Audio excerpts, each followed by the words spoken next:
Manners, balik lagi kita di obrolan garasi, bongkar berbagai sisi. Saya M Wahab S, MWS, tamu saya pembalap lagi. Kan kita ngobrol soal otomotif sama motorsport. Tetapi yang penting di setiap obrolan garasi ini kita memberikan inspirasi kepada semua N1ers. Saya perkenalkan pembalap, saya belum lama kenal tapi saya langsung jatuh hati sama dia ketika dia banyak cerita sama saya. Selamat datang Ican. Terima kasih Om atas undangannya Om. Jadi lu tuh juga YouTuber. Baru-baru aja. Baru-baru aja. Baru-baru aja. Jadi nama lengkap lu itu adalah Muhammad Iksan. Muhammad Iksan, betul. Ya. Dari kalau ini benar-benar sholatnya rajin. Enggak lah. Gue Muhammad juga, Muhammad Wahab. Iya. Tapi ya begitulah. Iya. Seperti biasa gue cerita. Siap. Agama gue 9. Teori. Prakteknya belum tentu. Kalau dia mungkin agamanya 6, prakteknya yang 9. Enggak lah, itu kan maksudnya jalan hidup yang membuat kita seperti itu gitu kan. Iya. Pasti semua ada titik baliknya. Intinya sama-sama kita semua menularkan kebaikan. Betul, setuju. Itu saya setuju. Ya, karena apa itu namanya, kita harus selalu berhati bersih untuk selalu menularkan kebaikan, apalagi kita bisa membawa manfaat buat orang banyak. Sesama, betul. Orang banyak. Setuju. Can, tinggi lu berapa? 185 Om. 185 itu jadi pembalap itu lu nekat atau karena apa? Jadi sebenarnya justru ini yang memberatkan gua Om. Ya, gitu. Tunggu. Kita juga punya pembalap yang sekarang berlaga, Sean itu tingginya. Iya betul, Sean tinggi juga ya. Lebih tinggi dari lu kali ya. Iya. 188 atau 89. Iya. Kenapa kok malah pembalap Indonesia tinggi, padahal tinggi itu handicap. Seperti betul. tadi prolognya dari Ican tadi. Betul. Jadi kalau menurut lu tinggi itu handicap itu dari sisi mana, Can? Bobot sih pasti. Bobot satu. Iya.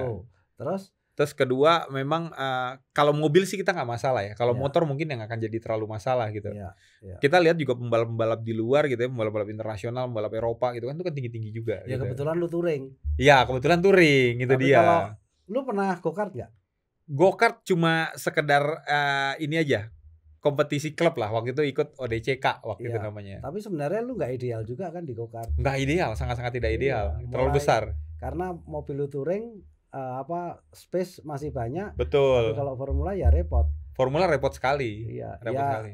Lu bener, lu sudah berkarirnya di touring saja. Betul. Karena lu tinggi. Betul. Jadi apalagi Chan yang membuat tinggi itu menjadi satu handicap selain berat sama itu tadi, space?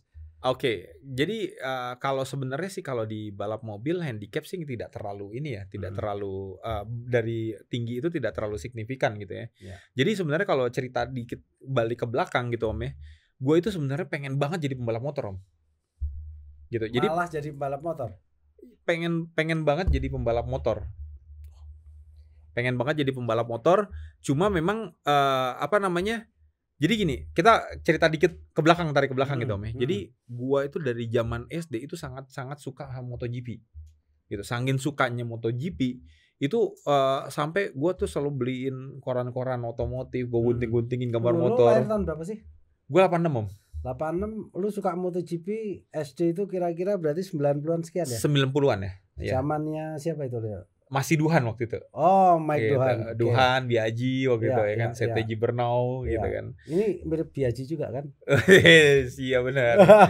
Ini cuma belum cukur ya ya udah terus akhirnya dari situ kan gue suka, sampai gue saking sukanya MotoGP di zaman SD. Lo bayangin habis nonton MotoGP nih, gue ngeluarin sepeda Om. Ngeluarin sepeda mau muter komplek, mau ngerebah gitu. Sampai sakitnya iya pengen ngerebah, karena kan yang disuka dari MotoGP itu gue pada saat itu suka itu dengan cara ngerebahnya gitu loh. Pengen gitu kan. Nah kebetulan motornya juga sepeda pakai ban pacul gitu loh. Gitu kan. Nah waktu itu pas lagi coba mau ngerebah ya kan, di komplek nih biasa dilewatin tikungan ada yang lagi nyiram Om. Kepleset lah sampai ini kena gear gitu kan. Nah dari situ udah mulai suka gitu kan. Sampai punya motor pun dulu ya nggak boleh ditiru sih ya, karena menurut gue sampai sekarang tuh gue ngelihat juga malah ngilu gitu loh, ngelihat orang-orang yang balap liar nggak pakai helm, cuma pakai sendal tuh janganlah gitu loh. Karena gue sendiri pernah sampai kecelakaan fatal karena saking seperti itunya gitu loh. Makanya sebenarnya aturan kalau polisi tidak ada, kemarin kan sempat heboh tuh. Iya. Semua yang pakai motor harus pakai sepatu. Betul. Tapi apakah ditilang? Enggak. Karena sebenarnya itu himbauan. Betul. Dan sebenarnya tidak hanya di balapan, di jalan raya, dimanapun kita itu harus safety itu sebenarnya harus kebutuhan kita. Betul. Bukan kita pakai safety itu karena takut ditilang. Betul. Itu yang salah. Itu setuju. Iya. Makanya kita pakai seat belt. Betul. Ya jangan terus beli sebelahnya ceklokan biar gak bunyi. Itu biar gak bunyi gitu. Kadang kita salah persepsi. Betul. Ya itulah ya, teman-teman kita harus mulai sadar tentang keselamatan itu bukan untuk orang lain kok. Betul, buat diri kita sendiri gitu. Dan yang pasti juga ibaratnya pertama buat diri kita sendiri dulu. Betul. Selanjutnya baru orang lain gitu. Nah, gue cerita soal ilustrasi. Jadi ada contohnya gini, gue sebel banget. Jangan sampai terjadi ada sebuah keluarga Sabtu pagi atau Minggu pagi jalan-jalan, pagi-pagi dia keluar ngelewatin lampu merah, ada yang nerobos, akhirnya keluarga itu betul. Ditabrak sama orang mabok habis dugem dari Minggu. Padahal keluarga itu sudah menerapkan semua safety, tapi dia harus jadi korban atas kelalaian dari orang lain. Betul. Moga-moga nggak akan terjadi seperti itu. Makanya di ilmu safety di balap itu harus ditularkan ke M1ers nih, Chan. Betul, setuju banget tuh. Ya, Chan, balik lagi tuh, Chan. Jadi lu sempat dalamin motor juga ya? Dalamin motornya itu dalam artian tuh kalau kita bilang di zaman dulu tuh Bali, Om. Oke. Balap liar. Balap liar. Kebetulan pada saat gue akhirnya SMA itu teman gue ada yang balapan motor gitu kan. Nah, cuma sayangnya kesampaiannya cuma nampungin ban bekasnya dia doang. Ban bekas dia balap. Dulu gue punya motor Satria ya kan. Itu kan dulu dipakai buat balap underbone ya kan. Pengen lah tampilannya underbone, cuma beliin ban bekasnya doang karena mampunya cuma segitu. Nah, terus terlebih lagi adalah memang postur gue tidak mendukung. Tadi balik lagi handicap kebobot itu. Postur gue tidak mendukung untuk menjadi pembalap underbone. Gitu. Balap underbone kan kecil-kecil, Om. Ya, gitu. Sampai MotoGP aja kecil-kecil. Kecil-kecil. Paling gede siapa sih? Valentino Rossi ya kan. Terus siapa lagi sih sekarang kita? Tinggi. Tapi tinggi pun akhirnya karena handicap tadi mau nggak mau dia ngorbanin badannya, kurus banget kan akhirnya kan gitu loh. Atau memang udah terlahir kurus, nggak tahu juga. Gitu. Jadi menurut lu motor jadi handicap, jadi akhirnya lu menikmati apa, touringnya atau apanya? Motor. Iya. Motor akhirnya gua sekarang sih gue udah jarang motoran ya. Jarang motoran gitu. Jadi gue terakhir suka motor itu cuma sampai zaman kuliah. Sampai zaman kuliah yang tadi gue bilang kecelakaan fatal. Gue mau cerita sedikit nih ya. Sampai akhirnya kenapa gue beralih ke mobil gitu. Jadi memang gue itu orangnya last minute pada saat itu ya. Tapi insya Allah sih sekarang gak last minute lagi gitu. Nah, tidak well prepare berarti. Pokoknya, iya. Jadi gue seneng gue mau ke kantor aja nih. Gue targetnya nih dari rumah gue di Pisangan, kantor Kelapa Gading ya kan. Pisangan Kelapa Gading pokoknya naik motor 11 menit. Gue timerin tuh gitu. Sampai ini tuh. Iya, dari orang dulu tuh gitu. Biasanya 10 ke 20 atau 15 lah. Ini 11 menit. 11 menit pokoknya target gue. Nah, itu terus berulang kayak gitu dan gue ngerasa beberapa kali kecelakaan tuh selamat gitu loh. Nah, sampai gue ada satu kecelakaan fatal loh. Kecelakaan fatal waktu itu gue kan kuliah sambil kerja ya. Sambil kerja itu gue pokoknya jalan tuh habis maghrib, kuliah itu jam 7.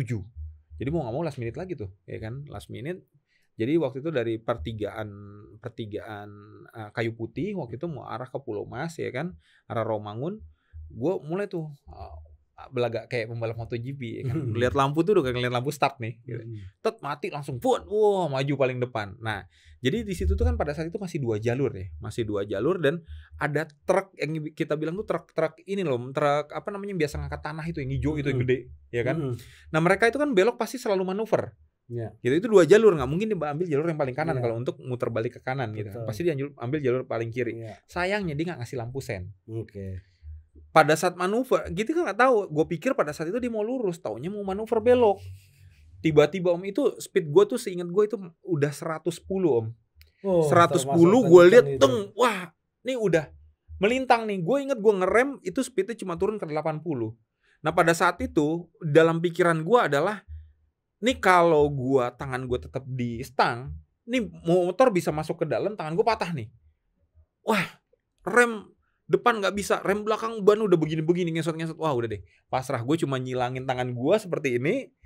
Gue cuma bilang, Allahu Akbar, Allahu Akbar, Allahu Akbar. Deng, kejadian gue jatuh, gue kebangun kayak gini, gue liat, lah, gak nama-nama nih, gitu. Gue liat motor gue, tau gak Om? Motornya berdiri Om.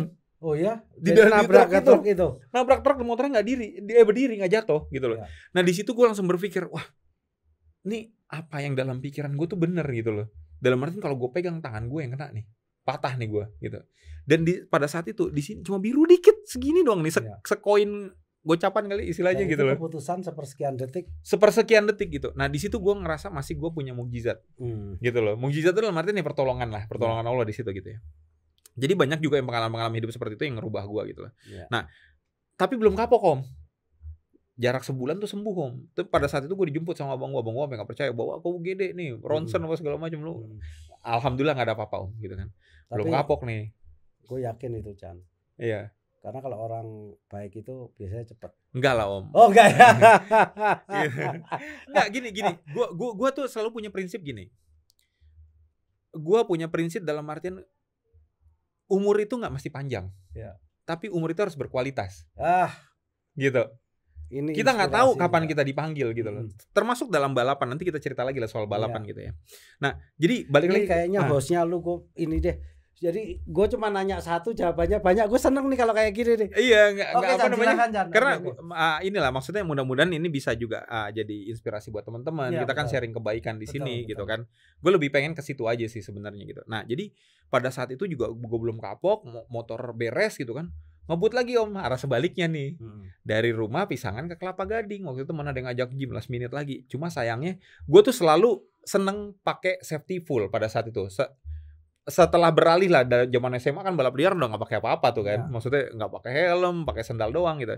Nah pada saat udah kuliah tuh udah pakai helm full face gitu kan, pakai sepatu. Nah sayangnya pada saat gue mau berangkat gym itu gue pakai sendal Om. Balik lagi tuh tadi bener tuh safety itu gitu loh. Kenapa gue sampai sekarang gue naik motor pasti gue mau pakai helm full face dan sepatu gitu. Gue nggak mau pakai sendal gue jalan naik motor. Gue gak pernah mau naik motor kalau pakai helmnya half face kalau gak terpaksa. Gue pengennya full face. Karena kejadian ini nih Om. Jadi pada saat dari dari Pisangan Kelapa Gading gue ngebut lagi nih Om. Tiba-tiba mobil di depan itu ngerem mendadak. Udah suaranya tuh suara ban gitu cit gitu kan.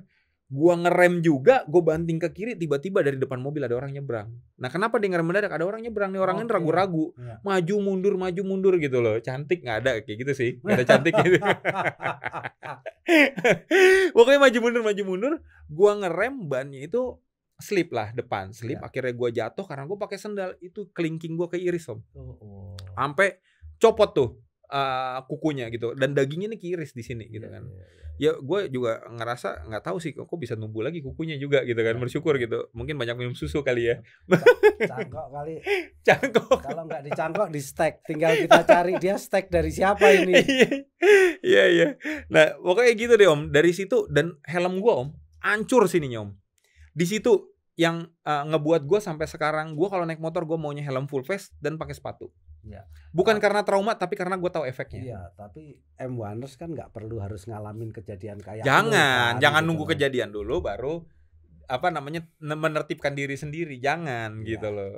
Oke, M1ers itu bagian awal ceritanya, perkenalan siapa itu Ican itu. Jangan lupa untuk selalu subscribe, like, share, dan tentu saja komen di channel kita ini. Chan, ya Om, lu itu sekarang ini gue kenal lu udah jadi pembalap. Betul.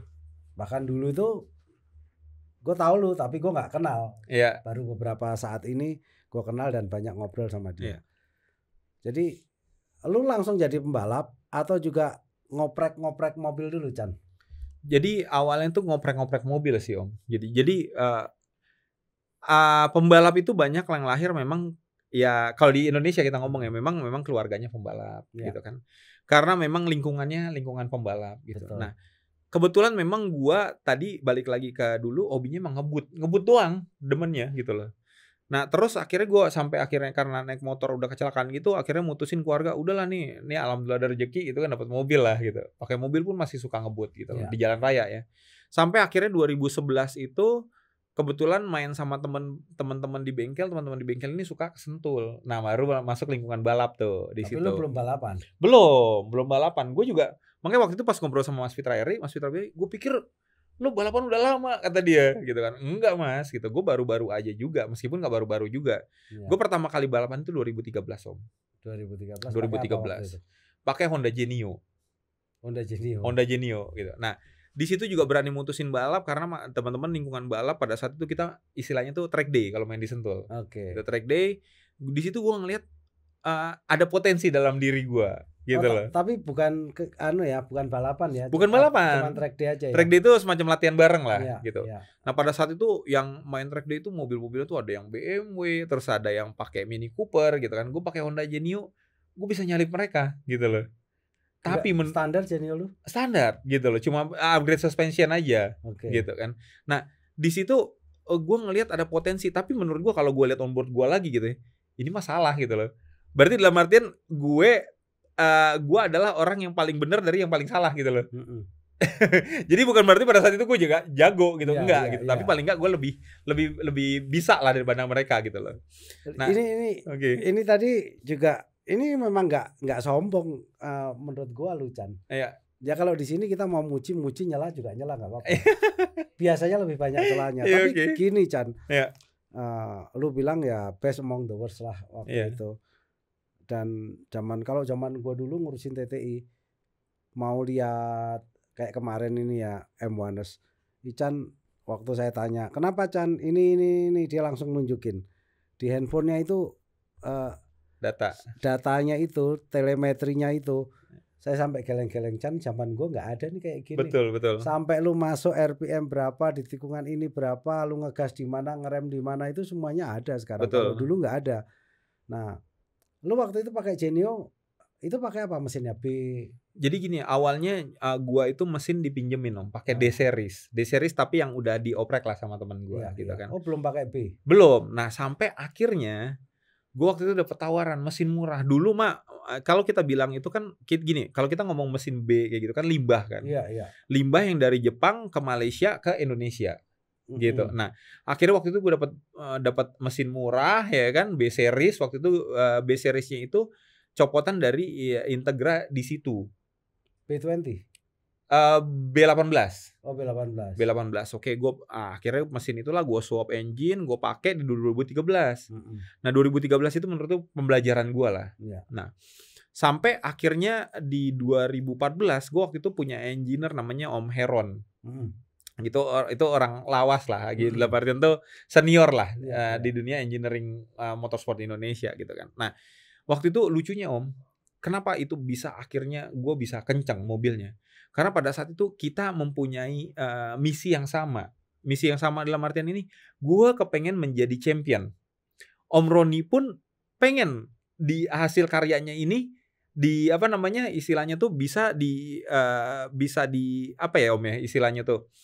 Hasil karyanya ini bisa dikaryakan lah dalam bentuk prestasi. Gitu. Dikonversi. Iya, dikonversi seperti itu kurang lebih gitu kan. Nah, pada saat itu gue juga si Om Roni ini lama vakum di dunia dunia balap touring gitu kan. Dia fokus di rally pada saat itu. Nah, ini kita sama-sama panas dalam artian tuh Om Roni juga dikata-katain lah gitu kan. Om Roni dulu lu boleh lu juara, sekarang lu gak ada apa-apanya. Panas di Om. Dia cuma bilang apa? Dia bilang, karena pada saat itu gue balap dengan gaji. Jadi gue gak punya duit banyak Om. Gitu loh. Dia bilang apa? Lo cari duit yang banyak, gue bikin lo terkenal di Sentul. Waduh, gue gak pengen terkenal juga Om, tapi gue pengen kenceng, gue bilang gitu ya kan. Nah, sampai akhirnya alhamdulillah gue ada rezeki ya kan, gue upgrade lah itu mesin tadi, yang tadinya pakai B18, kita konversiin di bawahnya pakai B20. Lo ngerti juga nih ngomong-ngomong soal mesin Honda nih Om? Ya mesin masih sedikit-sedikit. Iya, tapi harus langsung sebut ya kan. Jadi atasnya itu B18, bawahnya B20. Jadi bloknya yang pakai B20 pasti. Bloknya pakai B20. Headnya yang pakai B16. Headnya pakai B18 bukan gue jago, itu hasil riset. Hasil riset. Ya. Sebenarnya B18, B16 bisa, kurang lebih sama. Iya, memang sama. Nah, akhirnya kita upgrade. Waktu itu gue juga pakai parts aftermarketnya kita juga pakai nomor 1 di Jepang, itu pakai parts full Toda gitu. Gue pakai karena ada duit kebetulan gitu kan pada saat itu. Akhirnya nih Om, kita balapan lah 2014. Pertama kali kita balapan dengan mesin yang fresh. Waktu itu mesinnya tuh lumayan kencang, 300 horsepower, ya kan. Bobot mobil itu cuma 1056 sama pembalap. Itu waktu itu kelasnya apa namanya waktu itu? Waktu itu Super Touring Car. ISPC ya kalau nggak ada I-nya, Super Touring Car pada di zaman gue itu 2014. Dulu karena zaman ada Super Production apa karena betul, kalau pakai betul. Genio, itu kan Genio waktu itu kan sudah nggak bisa masuk kan ke kejurnas yang touring kan, iya, karena betul. waktunya udah lewat kan. Betul, waktunya udah lewat. Oke. Makanya lu pakai ke Super Touring. Pakai ke Super Touring gitu. Nah, lanjut Chan. Sampai akhirnya pada saat itu di balap kita pertama, ini mesin lagi kencang-kencangnya nih Om. Mau nunjukin ke orang nih ya kan. Emang nggak boleh tuh yang namanya sombong. Ya kan? Akhirnya pada saat qualifying, nggak tahu gimana, mungkin ban masih dingin ya kan, masih warming up lap, masih keluar gitu loh. Tiba-tiba kepleset Om, DS gede Om. Kepleset, keluar ke gravel, mau di starter nggak nyala. Ternyata itu di starternya itu kan dia ada kabel soket gitu, kabel soketnya lepas, nggak nyala. Akhirnya kita kena diskualifikasi dan harus start dari belakang. Kenapa ada kena diskualifikasi? Karena pada saat itu ada Marshall yang bantu dorong. Gua jedak lah tuh nyala, nggak boleh ternyata. Nggak boleh. Gitu. Dorong tuh hanya minggirin kan. Minggirin gitu. Nah namanya pembalap baru nggak paham ya kan.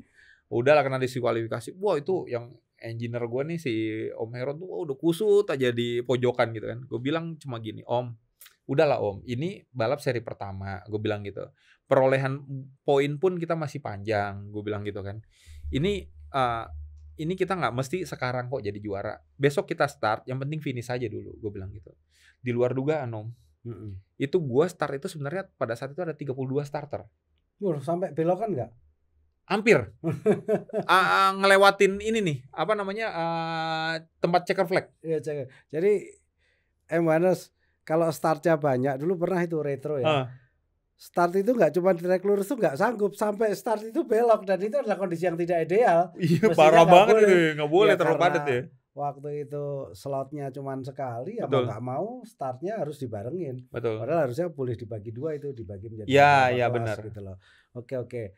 Jadi start dari 32 harusnya. Nah cuma sayangnya di depan ada yang DNF. Jadi total itu cuma ada 29 peserta pada saat itu.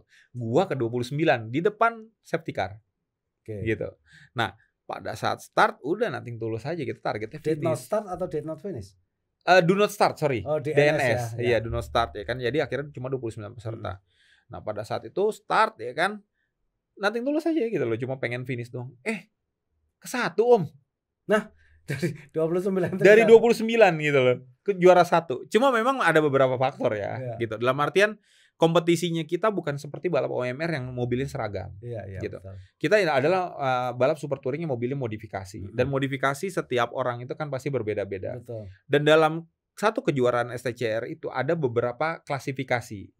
Gitu, ada yang retronya, ada yang 1600-nya, yang nyebabin yang ke belakang-belakang ya memang mobil-mobil yang pelan gitu kan. Gampang, gitu. Dan saingan gua sebenarnya itu adalah paling depan. Cuma sekarang gini, oke, memang kalau dibilang mobil lo kan kenceng di belakang, wajar aja lo jalan yang di depan. Oke, bener, itu bener sekali. Tapi yang paling depan itu kan juga kenceng. Iya. Gitu. Yang berarti dalam artian kalau gua nggak bisa ngejaga pace-nya atau gua punya target secepat mungkin untuk ke depan, itu nggak bakal kuber. Contoh kayak gue kemarin terakhir balapan gitu kan. Gue yang di seri ketiga kemarin, pada saat abis start, kita kan turun ke gigi 3 mau masuk ke di R1. Itu gue ada miss gear lah, susah masuk gigi, akhirnya gue mundur. Yang darinya start ke-4 jadi ke-7 gitu kan. Nah untuk nguber yang paling depan itu udah berat. Karena kenapa? Lap time-nya kan cuma beda 0, sekian. Tapi karena Super Touring ini ada banyak klasifikasi yang turun di situ, yang lap time-nya beragam, akhirnya kita bisa ke depan gitu. Tapi yang depan tetap aja itu beda 0, sekian juga sama kita time-nya. Nah, kenapa bisa sampai ke depan? Kalau gue berpikir pertama memang oke, mobilnya kenceng.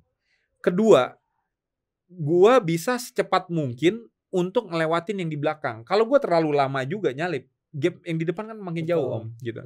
Tapi memang itu semua di luar dugaan kita gitu loh. Sampai akhirnya kita juara 1. Nah dari situlah gue sampai dapat julukan waktu itu Honda Boy dibilangnya. Gitu. Jadi yang saingan lu yang pole position itu pakai apa waktu itu? Paling depan itu ada Subaru Impreza 2500 cc turbo. Di belakangnya lagi ada Integra DC5 K20 mesinnya. Di belakangnya lagi ada Civic ES, mesinnya K20, bekas mobilnya Mas Alvin Bahar dulu. Oh, gitu. Jadi ini ceritanya cucunya saingan sama kakeknya saingan sama cucu-cucunya ya? Iya benar. Gitu. Nah jadi kalau kita bilang ya depan-depannya juga kenceng-kenceng gitu loh. Cuma memang di luar dugaan memang udah jalannya seperti ini itu. Genio bukan yang hatchback kan? Bukan, yang sedan Om. Yang sedan kan? Iya, yang hatchback kan Estilo kan. Estilo kan? Karena nggak mampu beli Estilo, apalagi sekarang udah kegoreng harganya. Waduh, harganya kalau itu kita ngomongin di sesi lain. Iya. Goreng-gorengan harga. Gitu. Oke, jadi itu momen ya menurut gue ya Chan ya. Momen Om, disitulah yang ibaratnya gue bilang gue banyak teman-teman di Sentul gitu loh. Gue orangnya senang berteman. Ya. Gue ketemu orang baru, gue senang ngobrol gitu loh. Itu tahun berapa Chan? Tadi lu balapan 2013, 2014 itu awal. Gue start seperti itu gitu loh. Nah di race berikutnya kulang lagi kayak gitu. Startnya 28, finishnya juara 2. Sampai yang terakhir gue 2017, gue itu start 17. Karena apa waktu itu? Karena ada trouble apa segala macam. Gue juara 1.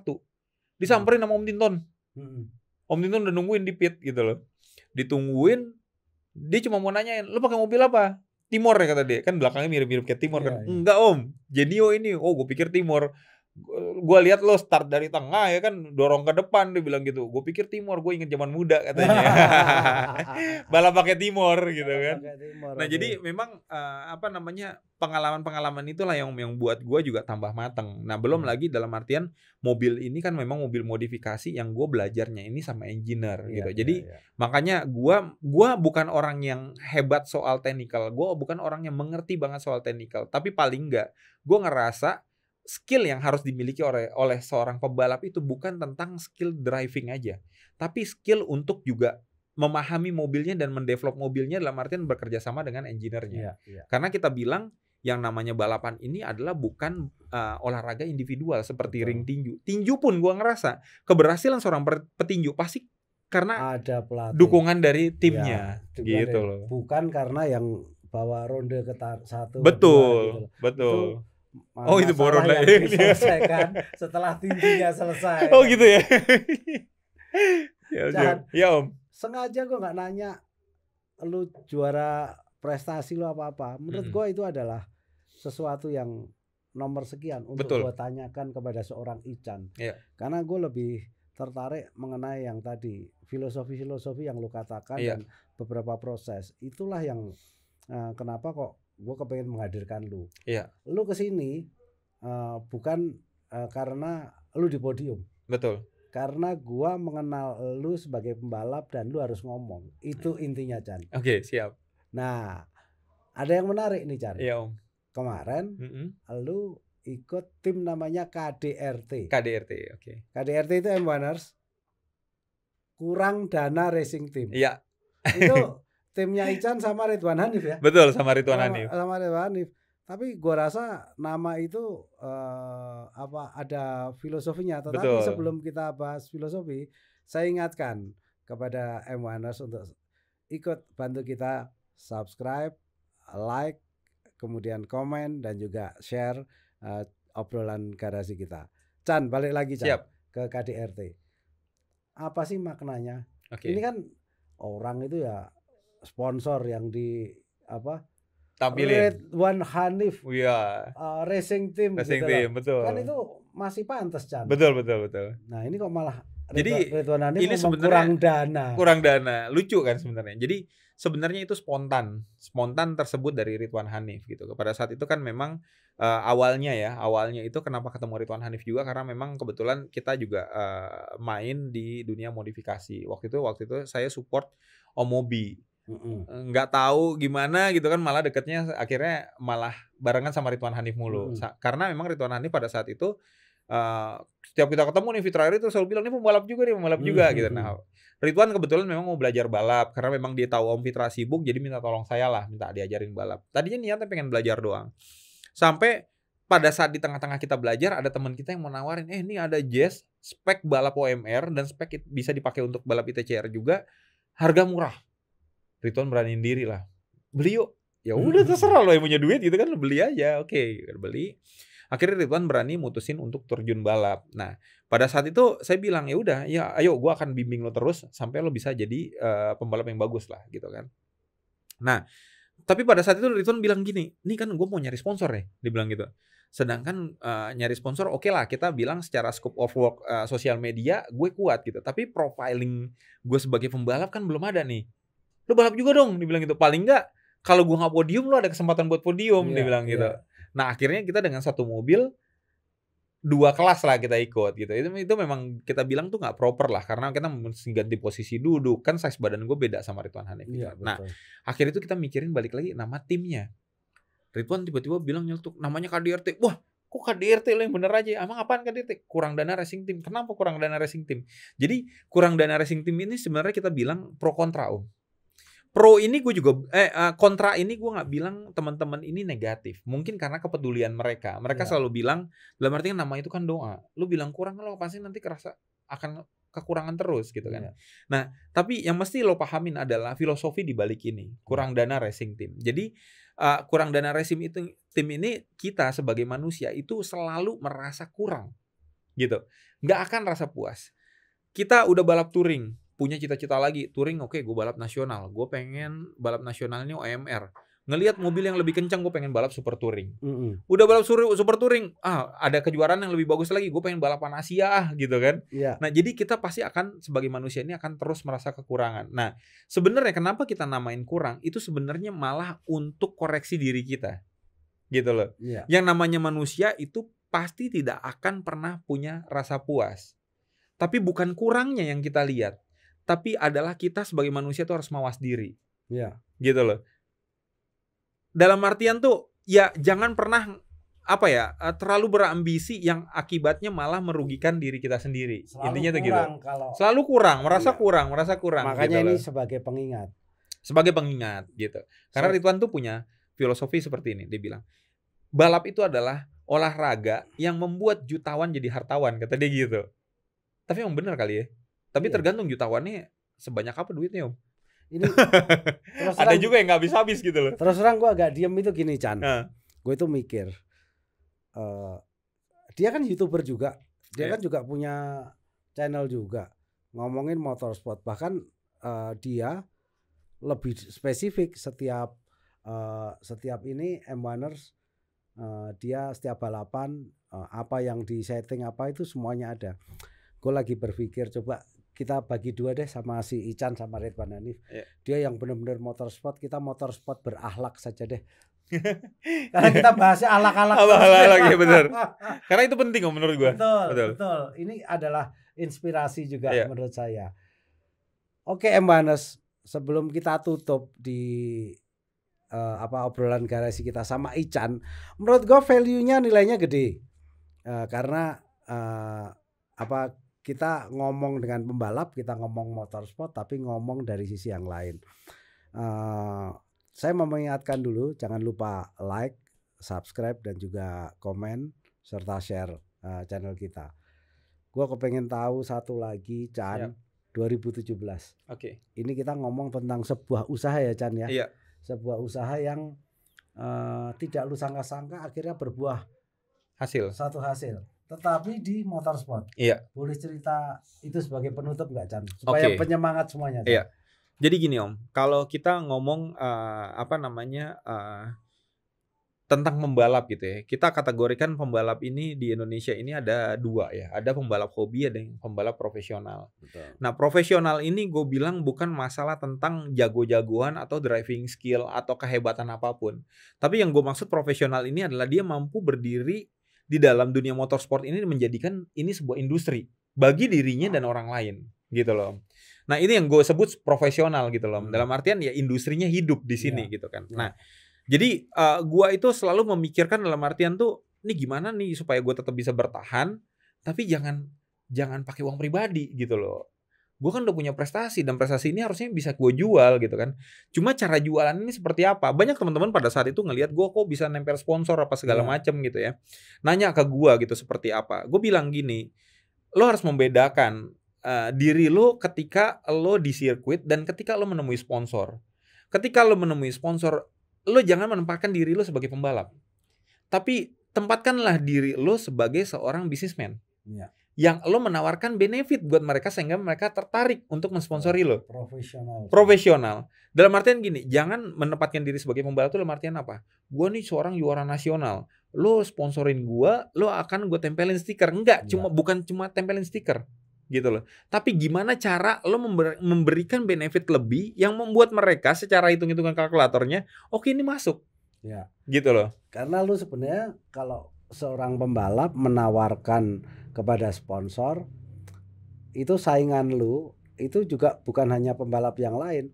Betul. Tetapi area lain yang termasuk di luar balapan. Betul. Itu rebutan dompetnya si sponsor ini betul, kan. Betul. Jadi lu harus bisa memberikan paparan tentang cost dan benefit yang didapatkan, gitu kan. Betul. Artinya secara profesional.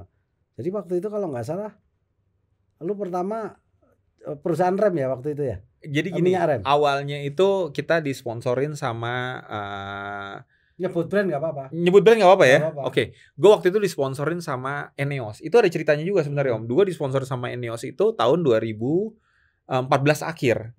Pada saat 2014 akhir itu gue sebenarnya di seri kelima, di round kelima itu gue udah mengunci juara nasional, juara umum lah pada saat itu dibilangnya. Oke. Bukan kategori nasional, juara umum. Nah, gue kerja di perusahaan minyak. Gitu kan, perusahaan minyak yang memang bekerja sama waktu itu sama Nippon Oil. Nah, kita dapat reward lah pada saat itu untuk berangkat ke Sepang di bulan September gitu kan, berangkat ke Sepang untuk nonton MotoGP. Dapat VIP akses gitu kan. Nah, kita berangkat hari Jumat, ternyata hari Sabtunya itu ada gathering. Nah, pada saat itu gatheringnya itu jadi ngomongin tentang motorsport. Kenapa? Karena dia mau masuk top 5 lubricant in the world. Strategi mereka adalah mereka mau menguatkan brandnya di motorsport gitu. Nah pada saat di tahun itu mereka udah sponsorin MotoGP itu Yamaha. Oke, dan pembalapnya pada saat itu adalah Valentino Rossi dan Jorge Lorenzo. Nah untuk menguatkannya lagi, dia menarik Valentino Rossi pada saat itu di tahun itu menjadi brand ambassador selain mensponsori Yamaha-nya. Itu gitu panas-panasnya itu Yamaha. Lagi panas-panasnya pada saat itu gitu kan. Nah gak disangka Om, duduk di satu meja bundar gathering itu pada saat presentasi itu, gue duduk sama vice presidennya Eneos Indonesia, orang Jepang. Namanya Pak Mr. Yoshioka. Ya, halo. Yoshioka-san. Yoshioka-san gitu. Gue ngomong, ya kita kan gak mau nyari sponsor Om, ya kan? Tapi pada saat ngomong motorsport, keluarlah ide kita gitu kan. Kita ceritain, kita juga balapan apa segala macam, kita gak bawa proposal. Cuma ya itu tadi gue bilang, gue memikirkan bagaimana bisnis ini bisa berjalan. Jadi dari dulu gue bergaul sama teman-teman wartawan. Setiap gue juara gue beritakan gitu. Bukan pengen terkenal, enggak. Tapi inilah sebagai pembuktian yang bisa kita jual ke sponsor. Gitu loh. Kalau nggak ada buktinya cuma piala doang, nggak ada pemberitaan kan nothing Om. Betul. Gitu loh, gitu kan. Nah kita harus kuat dari sisi sosial media gitu kan. Dulu belum seperti sekarang lah sosial media. Zaman itu portal berita dulu. Transisi media cetak ke portal berita gitu kan. Nah itu yang kita mesti kuatin. Gue cuma apa? Google nama gue, Muhammad Iksan pembalap ya kan. Wow keluar beritanya semua. Terus dia bilang kapan kamu balapan lagi? Bulan November. Gue bilang gitu. Dan saya udah mengunci juara umum. Saya bilang gitu. Komitmen dong. Biasanya nih orang-orang Jepang nih memang komitmen gitu. Datang dia Om. Datang juara umum pada saat itu diumumin. Gue bilang gini. Lo belum sponsorin gue. Tapi gue kan memang belum ada sponsor Om. Gue udah mengunci juara nasional, gue bilang gitu. Full livery, gue akan liveryin brand lo. Seakan-akan lo sponsor utama gue untuk juara umumnya. Iya. Dulu gitu loh. Eneos itu si Sani ya. Sebelum gue. Oh itu sebelum lo ya? Sebelum gue. Iya kan, Sani. Selalu pakai Eneos. Iya, pakai Eneos, betul. Nah, sampai akhirnya dia ngerasa gue seperti itu, menunjukkan loyalitas, dia respect, jarak 2 minggu gue yang ditelepon, masukin proposal. Akhirnya 3 tahun gue dapet sponsor dari Eneos, sponsor utama. Nah, beralih tadi 2017 mereka tadinya sponsor utama, mereka akhirnya mungkin ada pengembangan lah ya, nggak pengen lari ke sini lagi gitu kan, tapi dia tetap support gue kecil gitu. Nah, di tengah kegalauan gue itu selalu ketika menemui sponsor, gue memang cari duit di sini. Tapi yang pertama, sebelum gue mencari duit adalah gue mencari network. Network yang gue maksud ini adalah pertemanan. Gue temu sama bosnya bilang apa? Bosnya bilang break produk kampas rem gitu kan. Dia bilang, wah kita nggak ada dana nih untuk motorsport, nggak apa-apa. Sekarang bapak butuhin apa dari saya? oke, kita sebenarnya mau mengenalkan brand kita. Cuma saya belum tahu nih otomotif di Indonesia ini seperti apa sih. Oke, saya juga bukan orang yang paham otomotif banget. Tapi saya paham tentang dunia motorsport. Saya bilang, paling enggak ini Bapak ini kan produknya kan performance. Kita bilang kan kampas rem performance. Ya salah satu ngegorengnya adalah pertama kita harus lewat media. Kedua harus ada pembuktian. Nah, pembuktian ini harus bisa lewat balap. Ya tapi kita nggak bisa sponsorin. Ya udah nggak apa-apa. Apa yang bisa saya sharingin? Ya udah, mungkin Bapak bisa bikin kampas rem yang bagus, dikenalkan ke teman-teman pembalap apa segala macam. Terus juga mereka belum ngerti tentang media gitu kan. Saya kasih tahu nih media nih, beberapa teman media saya kenalin apa. Ternyata respect sekali dia akan itu. Dia setelah itu dia telepon ke saya. Setelah kita rembukan di dalam, kita memang nggak punya dana. Tapi di bulan, saya lupa waktu itu bulan Mei kalau nggak salah, 2017. Kita mau berangkat ke Vietnam.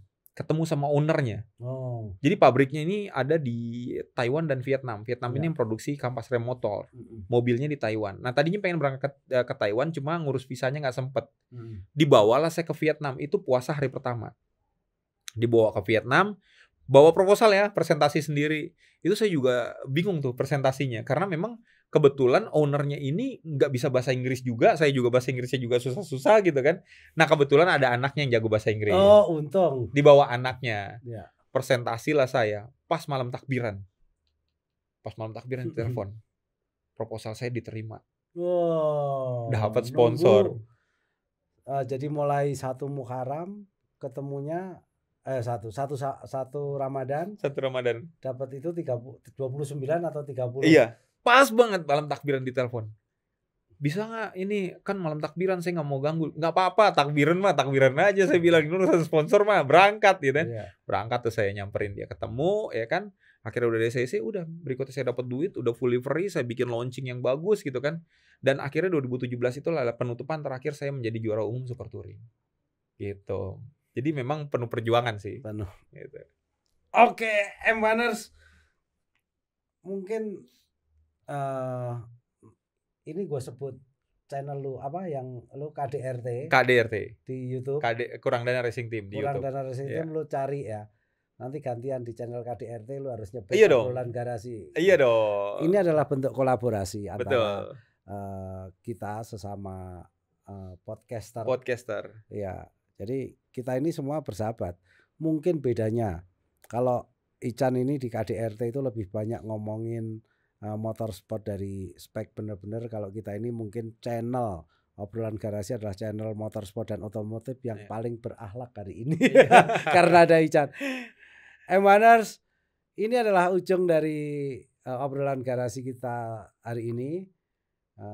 Moga-moga apa yang kita obrolkan ini tetap ngobrolin motorsport loh. Kita tetap ngobrolin otomotif, tetapi semoga memberikan inspirasi baik yang bisa membawa kebaikan dan berguna untuk sesama. Betul. Saya M1HPS ditemani oleh narasumber Ican.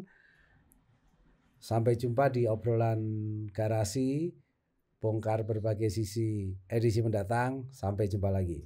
Bye.